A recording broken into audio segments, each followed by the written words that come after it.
কালকে রান্না করার পরে নিয়ে আসছে পাঁচ শাক কালকে রান্না করে নেই। পাঁচ শাকের ঝোল শাক খাবে। আমি কি করছি, জলের মধ্যে একটু ভিজিয়ে রাখছি, শাকটা খুব ভালোই আছে। আজকে রান্না করবো ঝোল শাক আর মাংস। পাঁচ শাক একদম ঝিরিঝিরি করে কেটে নিলাম। আর পাঁচ শাক খেতে কোনো কিছু লাগে না, পেঁয়াজ একটু রসুন ছুঁড়ে নিলাম, ঝোল ঝোল করে রান্না করবো, খেতে দারুণ লাগবে। কড়াই ধুয়ে একটু কড়াই জল দিয়ে দিলাম। এই জলের উপরে একটু বেশি জল দিলাম। আচ্ছা, নতুন শাক তো, এই শাকটা খেতে সবাই পছন্দ করবে, পাঁচ শাকের ঝোল শাকটা খেতে সবাই পছন্দ করবে। একটু একটু পরিমাণে একটু জলটা বেশি হয়ে গেল। কেটে জলের উপরে দিয়ে দেবো কেটে রাখা কিছু কাঁচা লঙ্কা, কিছু পেঁয়াজ, সামান্য হলুদ গুঁড়ো।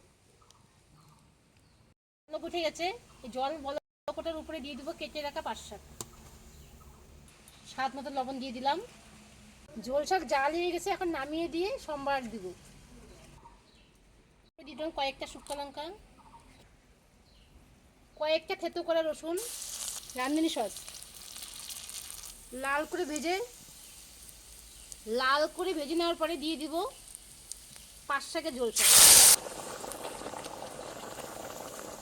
জাল হয়ে গেছে, এখন নামিয়ে দিব। অন্য কাজ করলাম না।